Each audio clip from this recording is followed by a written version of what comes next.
Good evening.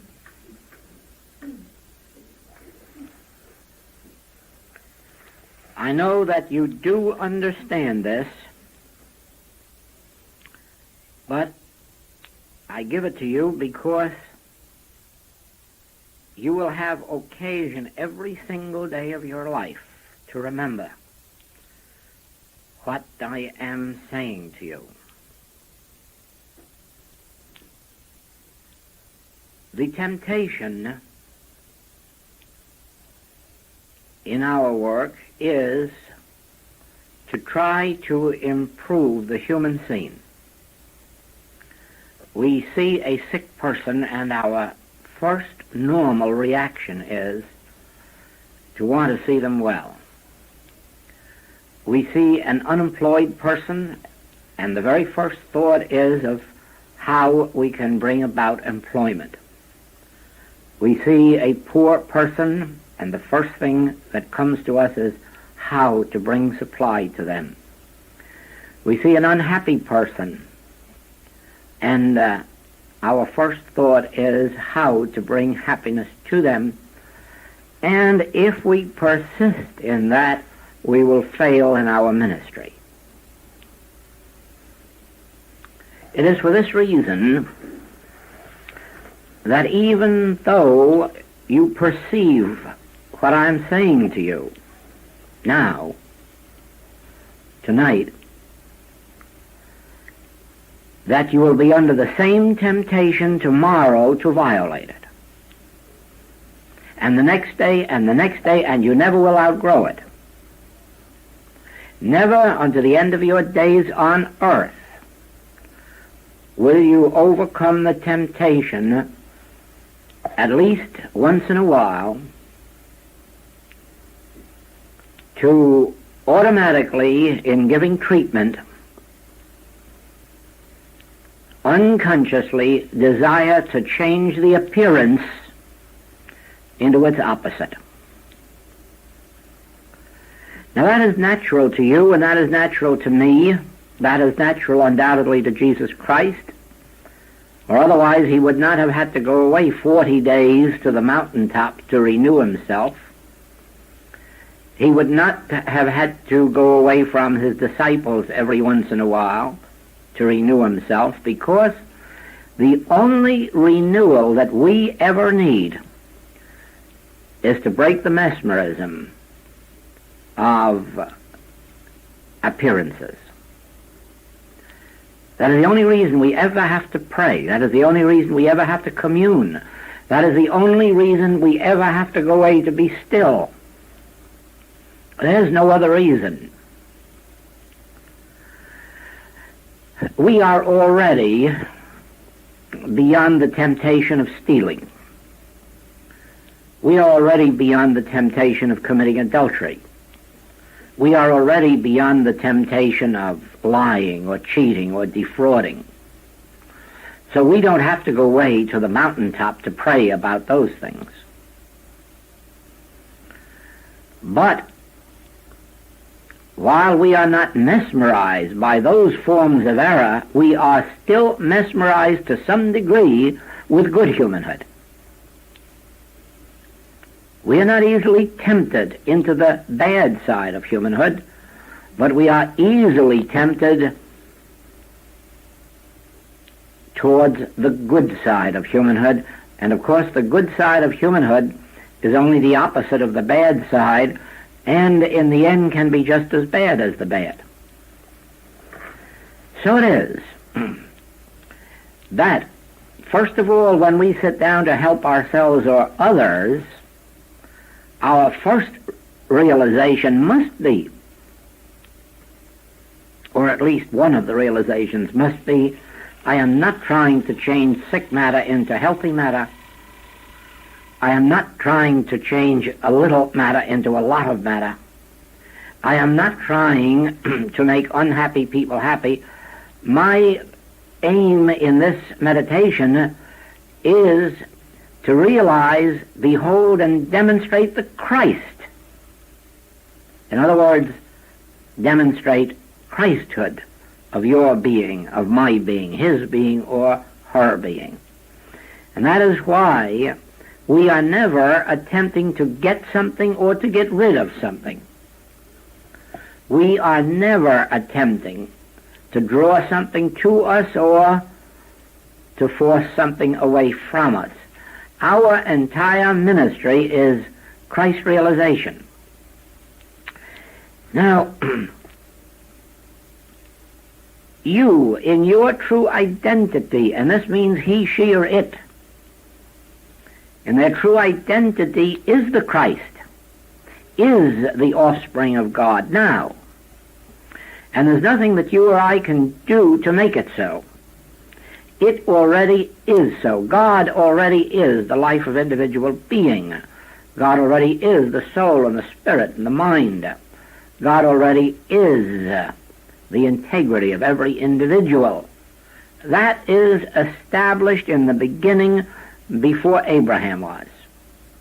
But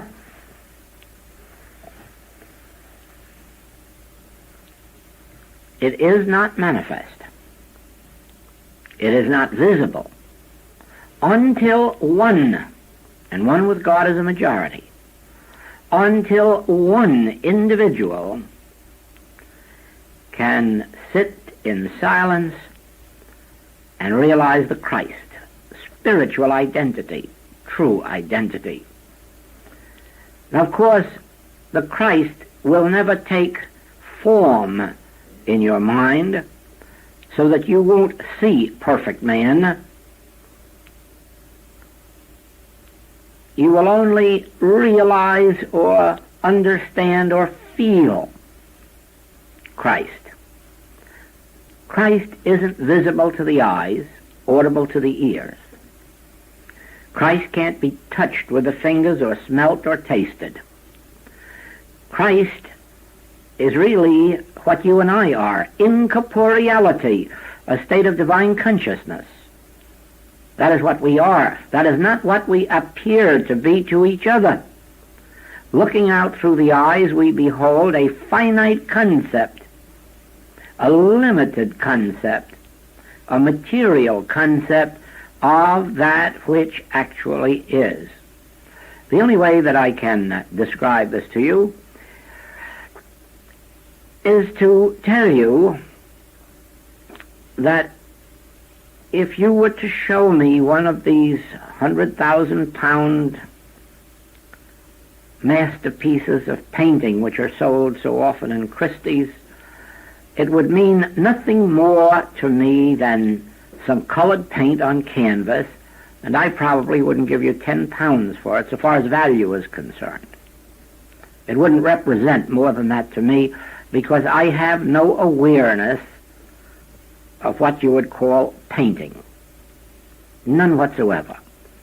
It's entirely different if you were to show me bronze, ivory, wood, tapestry. There, the situation would be different. I might see 1,000 pounds in something that another person may not see 10 pounds in, because I do perceive the nature of those things which I don't in a painting. In the same way, without a music appreciation, you may hear the most glorious piece of music in all the world and beg somebody to turn it off before it breaks your ears. So it is with this. We look out with our eyesight, which means with our limited, finite senses, and we are looking at God's masterpiece. You. That's God's masterpiece, his own offspring of his own being, his own self made individually manifest. And beholding it without spiritual apprehension, we say, isn't this worthless? Do you see that? Now, with your eyes closed to all appearances, and with the realization that it makes no difference who has called you for help, someone with the deepest dyed sin, for all we know,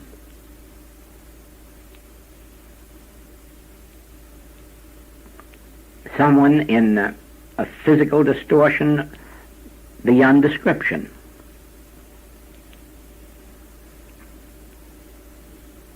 With eyes closed and the remembrance, Father, I'm not trying to change this picture.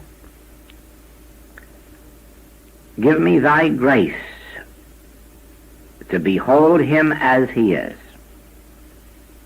Awaken me out of this mesmeric dream so that I do not judge by appearances. Let me see him as he is, and I will be satisfied with this likeness. Here indeed is the Christ of God, the very spiritual offspring of divinity. Grant me thy grace that I may see him as he is, that I may see the situation as it is. Reveal Christ where there seems to be a human being. And then as you sit in that silence, waiting, the Spirit of God touches you and illumines you, inspires you, and for a brief, fleeting second, it is almost as if you could see or touch reality. Sometimes smell it. Sometimes in this deep meditation of realization, the whole room is filled with the perfume of flowers. Completely filled. There may not be a flower within a mile of you, but the entire room is bathed in a perfume of flowers, and this also is the Spirit of God. It may come as music. It may come in music that has no earthly tones. It makes no difference how it comes. It may come as a light, or it may come as a deep breath. Whichever way it comes, if you have been clear that what you are seeking is not changing a human being from bad to good, or rich to poor, or poor to rich, or unemployed to employed, or sick to well, but what you are seeking to behold is not humanhood but divinity, then sooner or later the experience will come to you. It'll only be momentary, but in that momentary flash, your patient will be improved, benefited, healed, employed, enriched, whatever the situation may demand. Certainly there are those instances where the fullness of the healing does not appear in that realization, regardless of how deep it may be, and you may be called upon to do it twice, 3 times, 5 times, 10, or 100, because the opacity may lie with your patient or student in that before they can experience the harmony, there must be a change of consciousness, which is to be outwardly pictured as the harmony. Always remember that we are not healers of the body. Remember, we do not change the body at all. Our work changes the consciousness of an individual, and the changed consciousness appears outwardly as harmony, health, supply, companionship, whatever the need may be. Now, of course, you know that one of the great stumbling blocks is that most people have a definite idea of what it is they're seeking when they ask for help. And of course, that may not fit in at all with the spiritual picture. I have told you of my struggles to have 5 practitioners help me to increase my business, and with each practitioner my business got worse until I didn't have any. And that surely looked like lack of demonstration, but you see, it was my perfect demonstration, because only when I had no money left did I go into this work. And I suppose if my business had prospered, it may still have been delayed, or even prevented in this lifetime. So it is that many people come to us for help, but they have a definite idea what it is that they want. They have a definite idea of how harmony should appear in their experience, and sometimes even when. But you see, that really is not a part of our ministry. We are not aiming at having instantaneous healings. They're wonderful when they take place if they fulfill their spiritual mission. But that is not our object. Our object is the changing of consciousness. The changing of an individual's consciousness from a material sense of life to the spiritual awareness of life. From a material sense of religion to a spiritual sense of religion. From a material sense of supply to a spiritual sense of supply. And you see, we are the ones, when the right help is given us, we are the ones who should be responding in accordance with God's will. And we thought this by having in our mind how the demonstration should come out, and when, and to what extent, and so forth and so on. It's like parents sometimes write me for help. Their son is going up to answer the draft, and is afraid he may not make it. Will I help him pass and get into the draft? And another parent is desirous of having their son flunk the draft. Now you see, you can't pray to God both ways. And that parent would write you a letter if that son got into the draft and soon got himself injured or killed. They would soon be writing you, what did you do? I thought you were going to God for my son, and look what's happened to him. Yes, but you asked that he get in, and he's in. No, even if they want it, we can't do that. Our realization would not be of a man in or out. Our realization would be of Christ's identity, of God fulfilling itself as the life of this individual. And then we would have to be satisfied whatever direction that young man's path would take. Now, this can never be repeated to you too often, because over and over that temptation will be, I must save this person's life. I must restore their sanity. So forth and so on. Bring about peace in their household. Peace may be the worst thing to have in the household for their spiritual progress. And so it is, we do not outline, we do not desire, but neither do we judge, criticize, or condemn. We turn completely from the human scene, with its good side or its bad side, and we pray for the revelation of Christ in our consciousness. When I use the word Christ, you understand that I mean your spiritual identity, or God's spiritual plan for you, or spiritual illumination. In our Christian mysticism, we use the word Christ to mean that which you in your true identity are, the Son of God, the child of God, the offspring of God.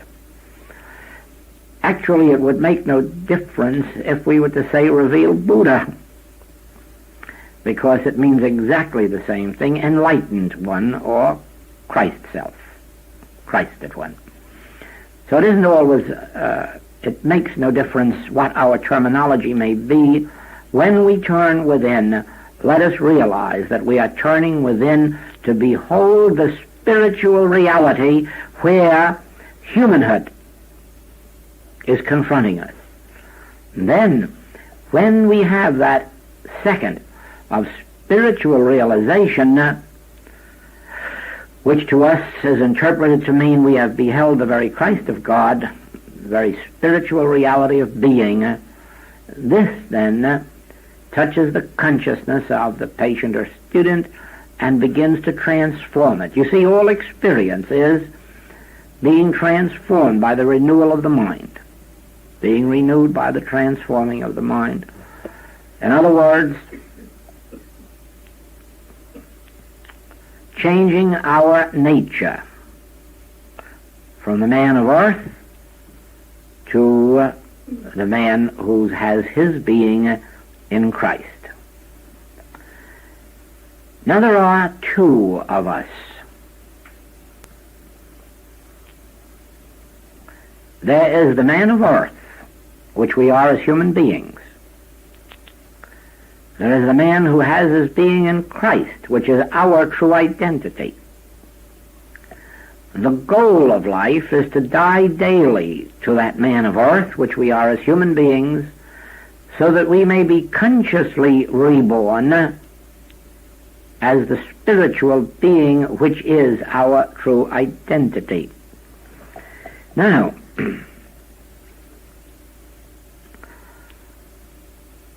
I'm going to explain to you how this all happens, how humanhood is perpetuated in us, how it is overcome, and spiritual identity is realized and demonstrated.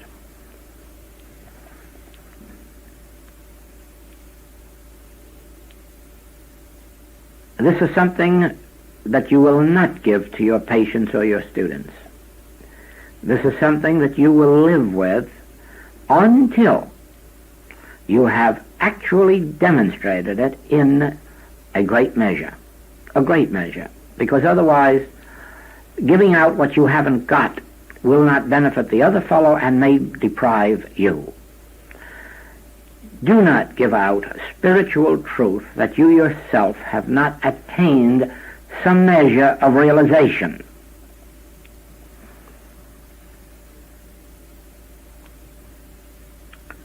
Last year, more than this year, you read about this new discovery of subliminal perception, which was a form of advertising in which a message was flashed on a moving picture or television screen so quickly that the viewer never saw it and never heard it.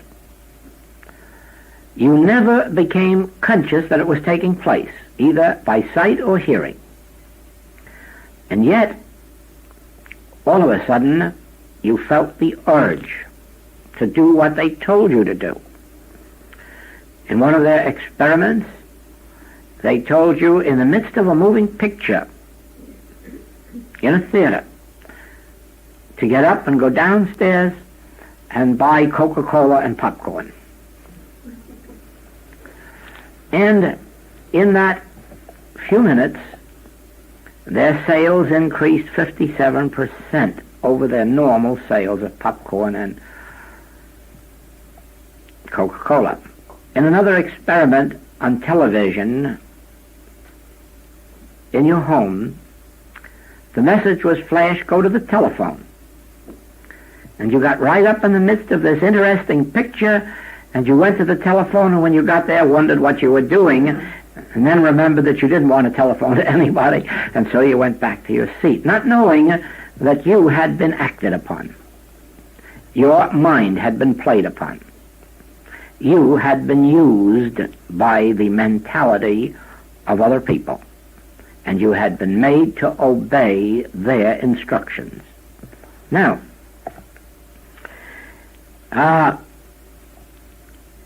England was offered the first opportunity to buy this and passed it up and decided that it wouldn't be interested, and it was bought in New York and experimented with, and it has now been dropped.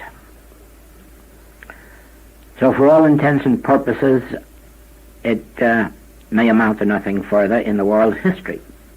But it's going to serve an important point, since with that I'm going to illustrate why we are human beings, why we are kept human beings, why we sin, why we have false appetites, why we are poor, why we are ever sick, and why we eventually die.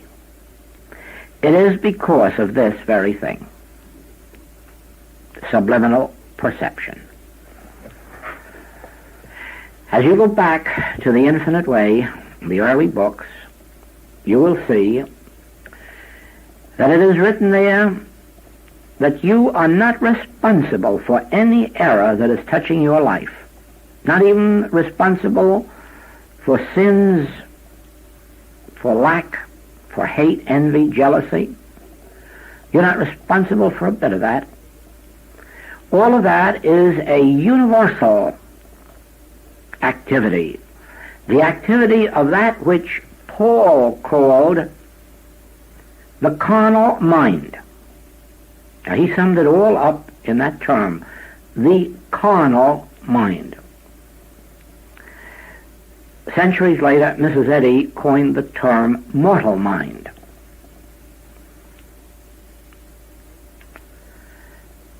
If you like, you can use some of those terms or terms that we have in the infinite way, like universal belief or universal hypnotism, universal mesmerism, anything you like. Because what is happening is that all of these sins, diseases, deaths, lacks, limitations, old age, all of this is a part of the vast universal ignorance, or call it the universal mind, not the divine mind, the universal mind of man, the carnal mind, or the mortal mind. And it is pumping its thoughts, its beliefs and theories into you and into me. And so it is that, let us say that a baby is born, and before it can even think, it's placed in a draft, and the next thing it has a cold. Now, it wasn't its wrong thinking that gave it a cold. And you can't blame it on its nurse or its parents, because they weren't thinking a cold for the child. But the universal belief that getting in a draft gives a cold immediately operated in what they now call the subconscious mind of the baby, and the baby responded to it. In the same way, every carnal thought, whether of a material, mental, moral, or financial nature, every material thought, every thought of false ambition, greed, lust, animality, hate, injustice, unkindness, not one single bit of that is yours or mine. It is all part of this vast mental illusion, if you want to call it that. And yet, every human being is subject to it, and each one falls for some particular phase of it at whatever happens to be their weakest point. Now,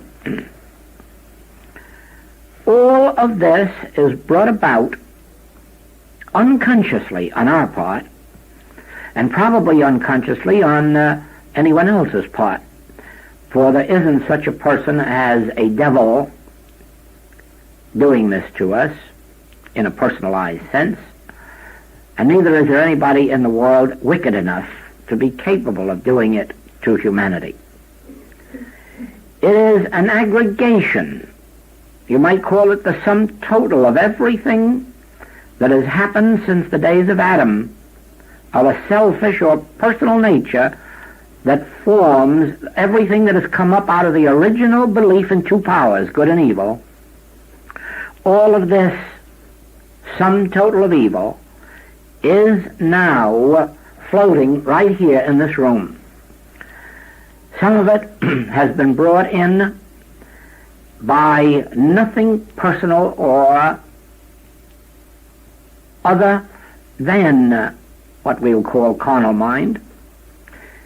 Some of it is in this room by virtue of radios or televisions that may be nearby that are carrying it. We're not aware of it because it's not plugged in, but it's here. It's going through this room. And so it is that we are responding to the medical beliefs.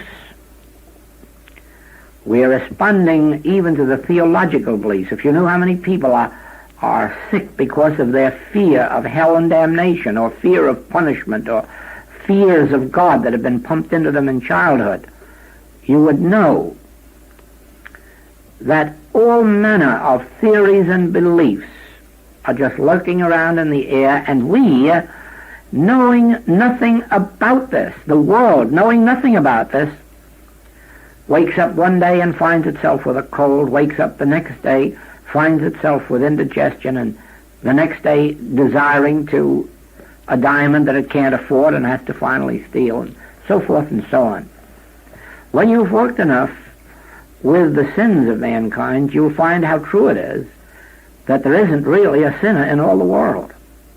I have never yet met a person who could rightly be termed a sinner from the standpoint of really and truly wanting to sin. Every single one I have ever met, every single one of any degree, has revealed sooner or later that whatever this is that's happening through them, they don't want any part of, but they don't know how to be free of it. When you would say the same thing about the ills that you suffer or the poverty that you suffer, you would say, certainly I don't want any part of this. This is no part of me. This is no part of my will or desire. Well, then where does it come from if you aren't doing it? And then you have to shrug your shoulder and say, I don't know. Now I'm telling you, it's coming out of that same area of consciousness that may be likened to that activity of the subliminal perception. It is something being whispered into your unconscious or subconscious. You, knowing nothing about it, respond to it. And that is the discovery that I made that started all of this work way far back in the early 1930s. I saw that there is no personal evil. I saw that evil is never personal and that it can be separated from any individual once they themselves have realized that the time has come. Now,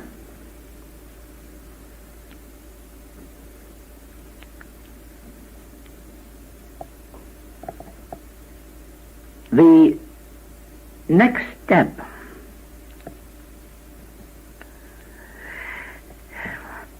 makes the healing work very easy. You see, this step makes it possible for you never to hold your patient or student in any form of condemnation, criticism, or judgment. That enables you to free everyone who comes to you instantly the moment you know, why, this isn't your fault, this isn't your doing, you are not responsible for this. And right there and then you've lifted such a load. You don't have to voice it, you only have to think it. And you have lifted such a load from your patient or student that their shoulders go back quickly. They don't know why, but they feel a sense of freedom. And it is because you have lifted the burden of guilt and responsibility from their shoulders by realizing this isn't you, this isn't a part of you, this is the carnal mind. Now you take the second step. Since God is, and since God is infinity, immortality, eternality, since God is omnipotence, the carnal mind isn't power. And it hasn't the power to express itself through us once we have realized God as the only power. It can only operate in the consciousness of a person who has two powers. Whether or not they have these two powers consciously or unconsciously, until they consciously renounce the power of evil and recognize it as non-power, it will operate in them. But the very moment that you come along and realize carnal mind with its sum total of evil, sin, disease, death, lack, limitation, age, anything you want, is a non-power, is only an illusory belief in mind. In the universal mind, not in your mind or mine, the universal mind. And it therefore is not a power. It exists like 2 times 2 is 5 exists. You see, 2 times 2 is 5 is a tremendous power in the mind of the person who believes it. Because he's always going to give out 5 for 4, and in the end he'll be broke. But once it is recognized that 2 times 2 is 5 is not an entity or an identity or a substance or a law, it's a nothingness. You're free. Your patient is free. Now, at this stage of your spiritual unfoldment, if the carnal mind or somebody operating subliminal perception were to tell you to do this, that, or the other thing, do you know that you wouldn't do it? You already know enough of the one mind so that you would not respond to that suggestion. And even at this point, on many, many, many things, this universal carnal mind cannot find outlet through you. You are already at the point where you cannot be tempted to fall for many, many things that this world is falling for. In other words, you can't even be tempted to fear. You can't be tempted to fear a war. You can't be tempted to fear the bombs. You can't be tempted to fear the next bit of infection or contagion that you read about in the newspaper, or the next epidemic. In other words, the carnal mind has already lost a great deal of its power over you. If you were awakened in the morning and found yourself completely without funds, I doubt that you could be frightened, because somewhere the thought would come, makes no difference. God's manna falls every day. God's grace is my sufficiency, and there'd be no fear. But just think what would happen to the person not knowing this, who believed that lack was an actual condition. So it is. I am sure that most of you are already at the stage where you very seldom, if ever, have a cold or grip or flu or some of these ailments that are common to people through bad weather. And I've already perceived since my trips to London that we do not have the proportion of rheumatism that is reported in the healing circles of England.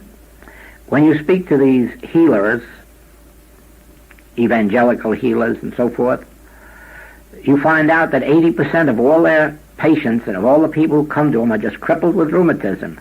Well, I haven't noticed any 80% in any of our metaphysical meetings or classes or lectures. In other words, you are that degree free of the mesmeric suggestion that weather or climate has to produce these terrible rheumatic claims. Do you follow that? Now, it lies within your power to attain 80 or 90% freedom, and probably ultimately 100, but we'll watch for that anyhow. But at least 80 or 90% right now, by recognizing this, that as of this moment, the carnal mind cannot find outlet through you, inlet to you or outlet through you.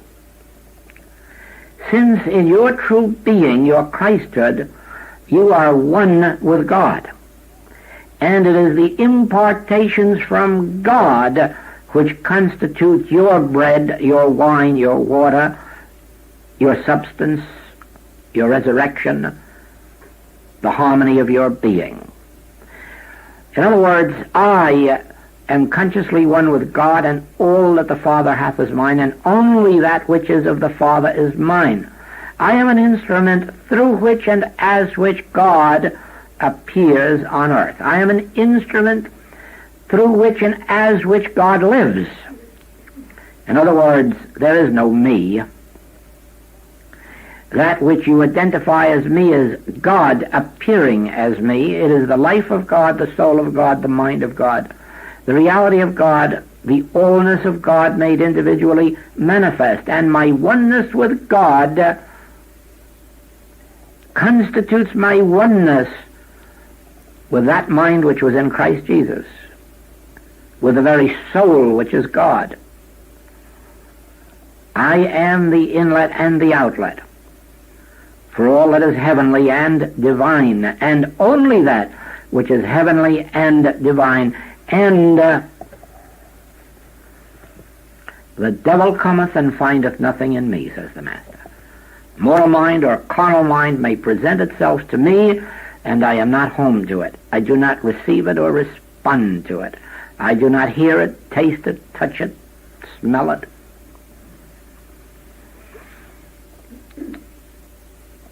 For that which constitutes the carnal or mortal mind, is not entity or identity, but illusory belief, appearances. You might call them temptations. This picture of mortality that presents itself to me is a temptation to me to believe in the entity and identity and reality of mortal creation. This all may be traced to the 2nd chapter of Genesis. You see, in the 1st chapter of Genesis, you have God's pure creation. But in the 2nd chapter of Genesis, you have the creation of the carnal mind, including man, through whom temptation can operate. Now, the man of the 2nd chapter of Genesis is the human being, or what Paul calls the man of earth, which must die.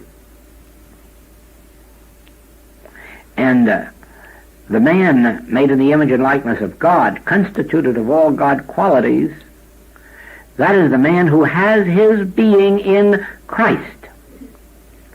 Now, when you determine that I shall live by the grace of God, not by external things or persons,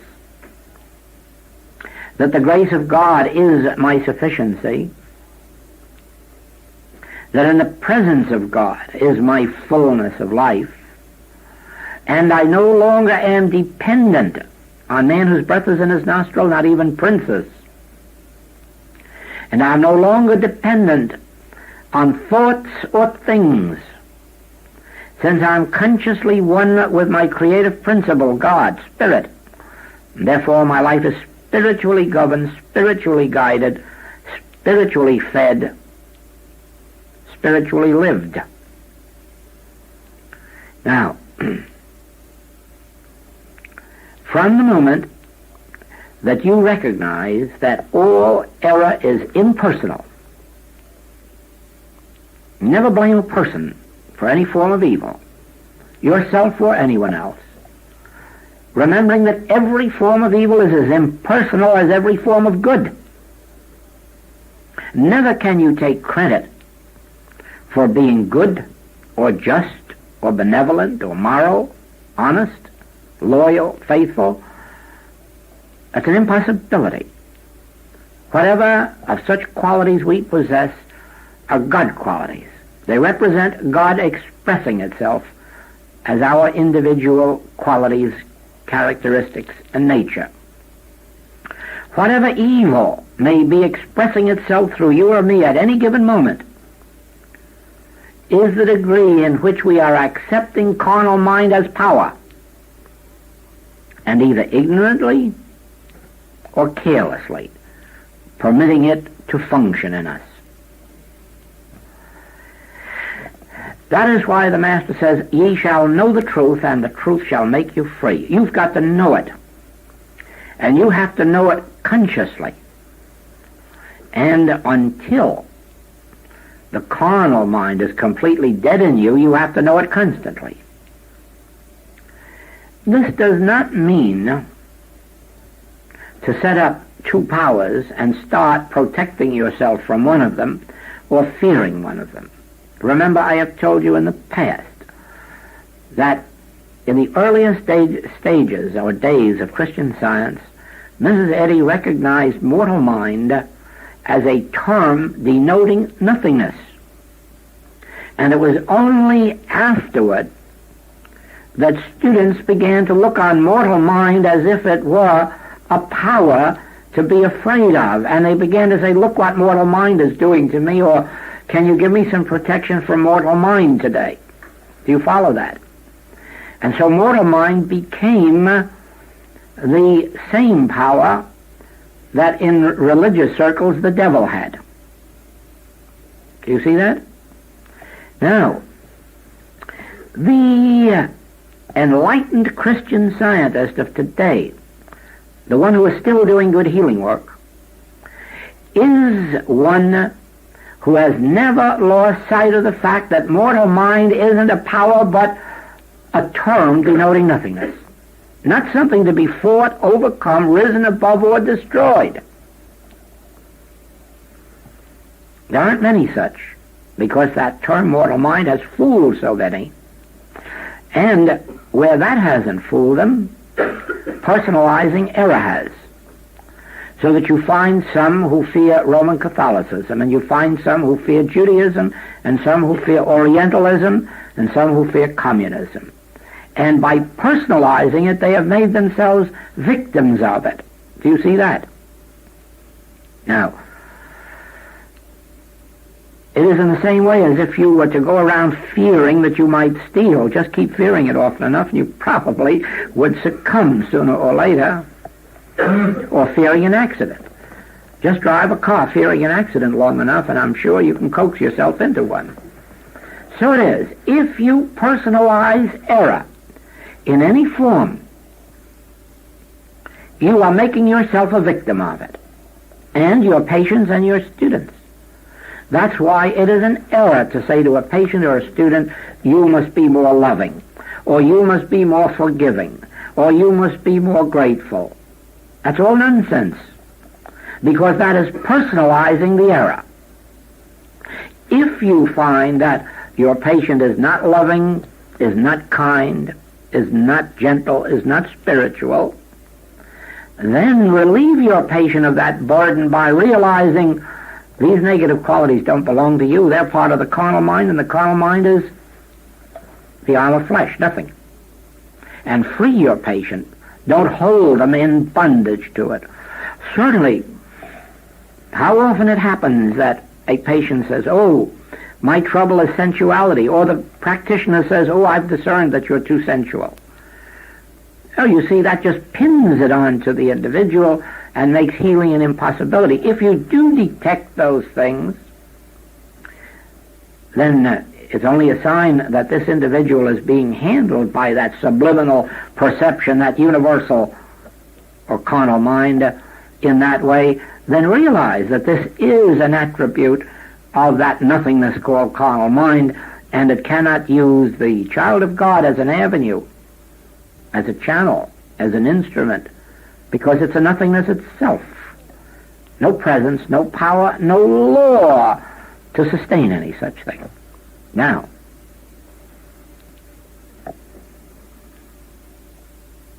recognizing the fact that a human being is only a human being because the carnal mind is pumping itself into them and through them and being accepted as a power, you know how to die daily to your humanhood. That is by being very sure in the morning, and certainly again at night before sleeping, to realize that the so-called theories, opinions, beliefs, the whole of the carnal mind is not a power, has no avenue of expression, no law to sustain it or maintain it, and I am one with God. I and my Father are one, and the qualities of God constitute my qualities, and I am an instrument and an avenue through which and as which God appears on earth, and the intelligence of God, and the love of God, and the wisdom of God, and the grace of God. All of this finds expression in me, through me, as me, to all of this world, for I and the Father are one. And now I'm dying to my humanhood because subliminal perception is not whispering into my unconscious and making me respond to it. Do you follow that?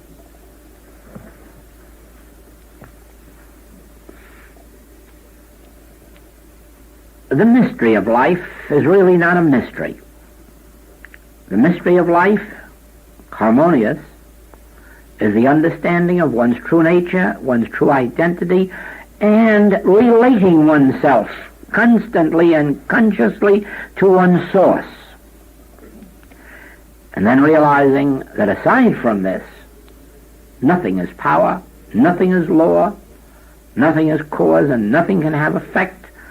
That is the death of the man of earth. Whenever you come to a practitioner and experience a healing, it is because they have nullified for you the carnal mind and its activity by knowing its non-power. Some practitioners may know that that's what happens, and many do not know that that's what happens. But that is what happens. When you have need of a practitioner, it is only because this carnal mind has found expression in you and through you. And the remedy lies in nullifying it. And nullifying it can only be brought about through the realization of its impersonal nature, and then second, of its non-power. Impersonalize every form of error. Whenever you see it, hear it, taste it, touch it, or smell it, whether it concerns you, your patients, your students, or the strangers down the street, nullify it. Impersonalize every phase of error, no matter what form it assumes. Don't blame it on Mr. Khrushchev, because before him it was blamed on Mr. Hitler, and before him it was blamed on the Kaiser, and before him it was blamed on the Tsar of Russia. And it's all, and we, of course, like to blame it on Mr. Roosevelt. But remember this, it isn't really personal at all. It isn't. Because as fast as you, well, hasn't it been proven of old that assassinating kings and queens and emperors never stop the evil? It never does. It can't. Because the evil isn't personal. And as fast as you get rid of one person, the evil comes right up to attack the next person. Always, evil is impersonal. And we can help all of the dictators of the world by this realization, by loving them as we love ourselves, by realizing that they are no more the centers of evil than we are, even when we have performed it. For we ourselves know that we didn't want to do it. So do they. There isn't one of these people in influential positions today who wouldn't, if he knew how, come into agreement with every nation on the face of the globe. And I'm sure that more than all others, these men who are the heads of Russia today wish much harder than we do that they could find a way to bring about harmony. They can't do it because they'd have to sacrifice the principles of communism, and then they wouldn't exist anymore, because they could never be kept in power under a democracy. You can't imagine the people of Russia voting for those who have been the heads in recent years. And so self-preservation alone keeps them going the way they are going. But in their heart of hearts, they know that at this stage of life, there's nothing ahead of this world but being wiped out by bombs or finding a solution. And you can bet they want to find a solution. And we can help by not personalizing the error, by not believing that evil is man-made, man-created, or man-perpetuated, but by realizing that all of this carnality is the impersonal, universal mind of man, personalized sense of mind of man. And then take the second step and realize, yes, but since God is omnipotent, it isn't power. It isn't presence, substance, or law, and it has no law. And the way may be opened, the minds may be clear enough for some divine idea of oneness or unity to break through, and someone may come up with a workable idea. But don't ever believe that anyone will come up with a workable idea while we are sitting in condemnation. No, because that's what the rest of the world is doing too. And there's no one with God to be the majority. But in proportion as we can, just as we release each other, it makes no difference if I discover some human weakness in you, or if you discover some human weakness in me. Don't be influenced by it. I won't be, and you mustn't be. You have to take the position of an advanced spiritual student, which is one who recognizes the impersonal nature of evil regardless of whether it pops up in high places or not. And hold to it, and don't let anybody change you from your understanding of the great fact that all evil is not only impersonal but is in power, and has no avenue of operation, no vehicle of operation, no law of maintenance or sustenance. Now, as you practice this in your daily experience, you will find that less and less you are responding to what Jesus called this world. Remember, he said, I have overcome this world. He must have overcome the temptations of this world, not by overcoming one temptation after another.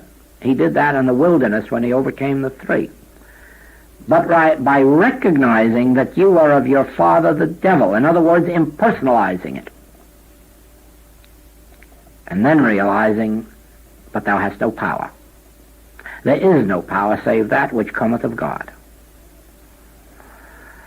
Now, this is the secret of burying the man of earth and resurrecting from the tomb the man who has his being in Christ. And in all my years of work, I have known no other way. I have told it only a few times,